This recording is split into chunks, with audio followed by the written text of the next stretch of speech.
Okay, today we're going to talk about the sales journal, sales journal in the practice set, or the revenue journal in our book.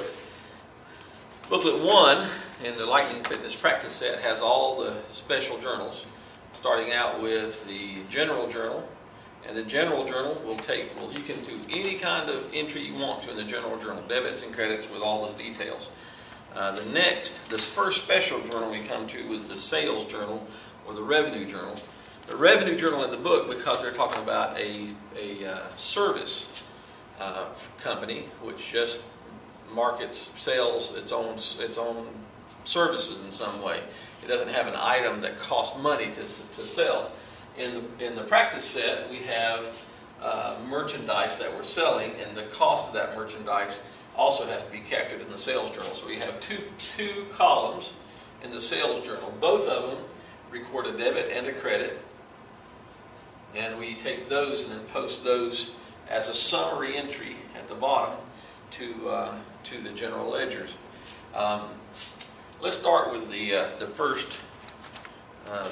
first sales entry in our practice set, just to get used to it. And the first sales entry is form number 2, and it is invoice number 301.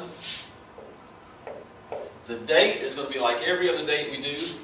We're going to use 2014 here at the top. It is April the 1st. So I'm going to do April 1. Now you know that the next sales entry we make will only have a number in the date column. Let me find the next one here. The next sales entry is on the 3rd. So the next sales entry is going to have a 3 there, nothing else, just a 3. Anyway, invoice number 301. 301 is a tracking number that we use when we talk to our client, our customer, and they talk to us about an invoice. They can tell us we can talk about a certain invoice and track it with that number pretty easily. The account to be debited here, this account debited, is the subsidiary account. Remember in the other video we talked about subsidiary ledgers, and this would be the customer subsidiary ledger, or accounts receivable subsidiary ledger. Accounts receivable, remember, is the controlling account, and we're going to put the name of the person that we're selling this to, the name of the company we're selling it to. In this case, it's Miami Connections. So I'm going to write in here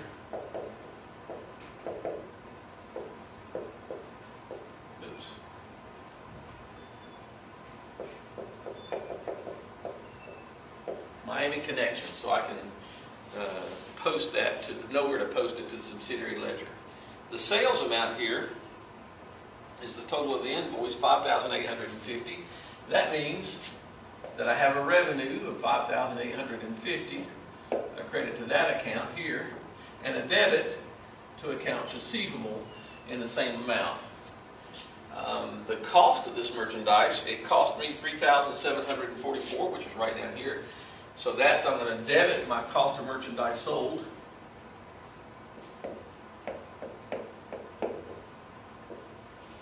for $3,744, and I'm going to credit merchandise inventory. Merchandise inventory being an asset account. It's an asset representing all the merchandise that I've collected that I'm trying to sell. So when I sell it, it goes from an asset to an expense. Remember, the using up of an asset to create revenue is an expense, the definition of an expense. So I take my inventory and move it to cost of merchandise sold. Credit the asset to reduce it, debit the expense to increase that. I don't have to do anything with these numbers here in these accounts. I'll leave those alone. But I do have to do something with this one.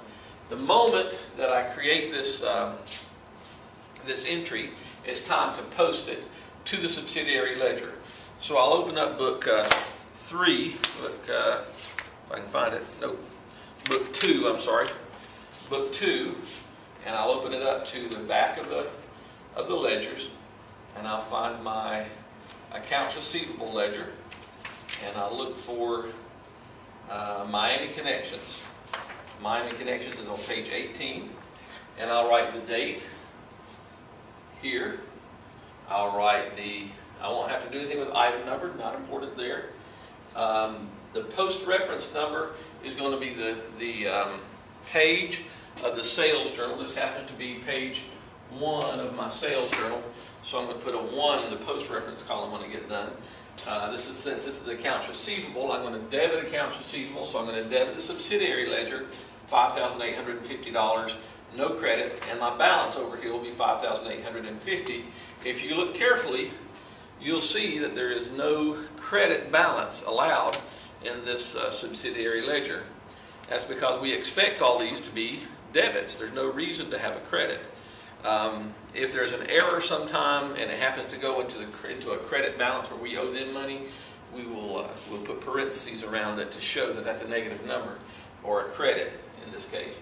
But there's no column for a credit balance in the subsidiary ledger. So once I post this to the subsidiary ledger and update my balance, check my math back and forth, all I'm going to do is put a check mark here. Pardon me, there goes my phone again. And I'm not going to post these at all. I'm going to leave these alone. Let's do the second sales entry together. And I'm going to turn the page to find that one. Page 7, I think. No, page 8. Page 8, we have another sales entry. It's on the 3rd of April, so on the date, I'll just put the 3 here. It happens to be invoice number 302. If I find that I've skipped one, I've skipped a number, then I need to go back and find out where that went. It's one of the internal controls we have as well. I'm going to sell this to Day and Night Fitness Center.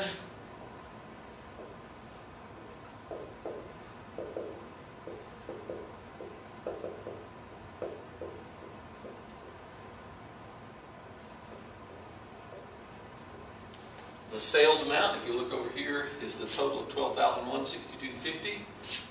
$12,162.50. The cost of goods sold is listed down here, $7,784. $7,784. No posting, don't have to do anything there. If I do have to go to Day and Night Fitness Center in the subsidiary ledger, back again to the accounts receivable subsidiary ledger, and I find Day and Night Fitness Centers, they don't have a balance, so this will be the first item going to be on here.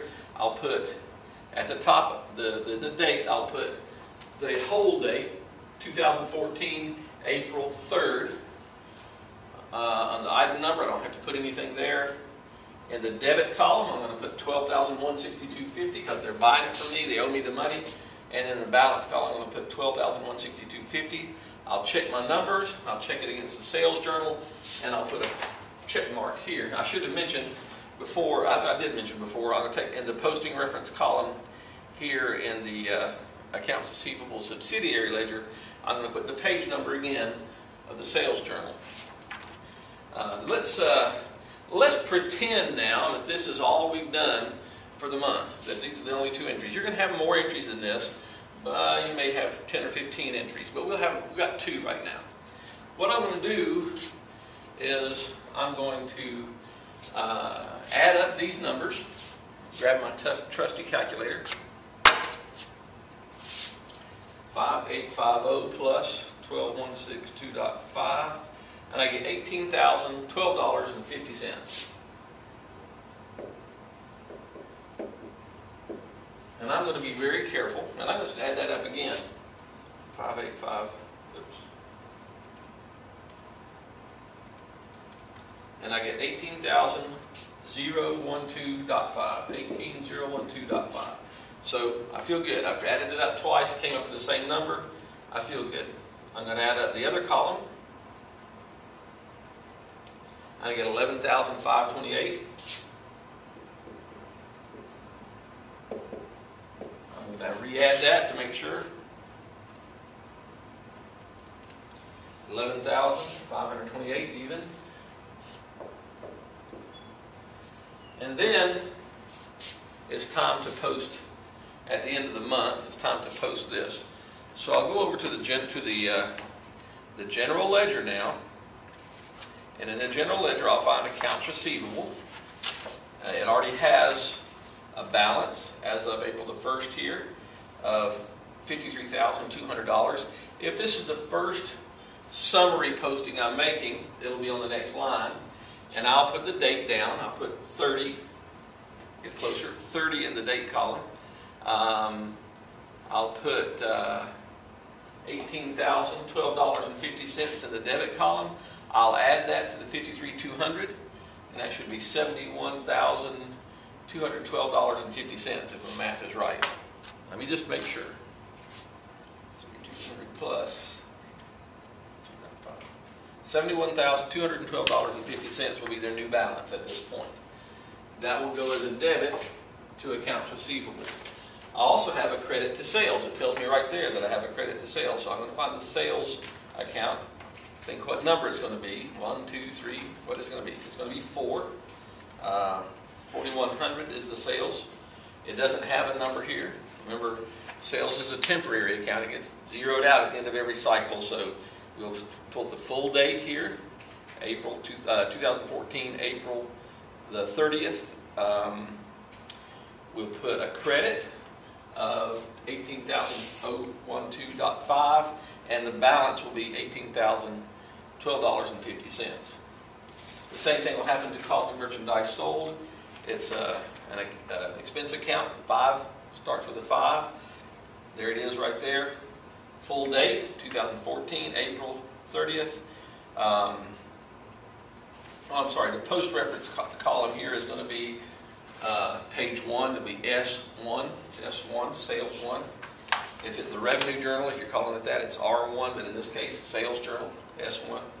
So here, in the cost of merchandise sold, the full date, the credit amount, the debit amount of $11,528, and then a debit balance of $11,528.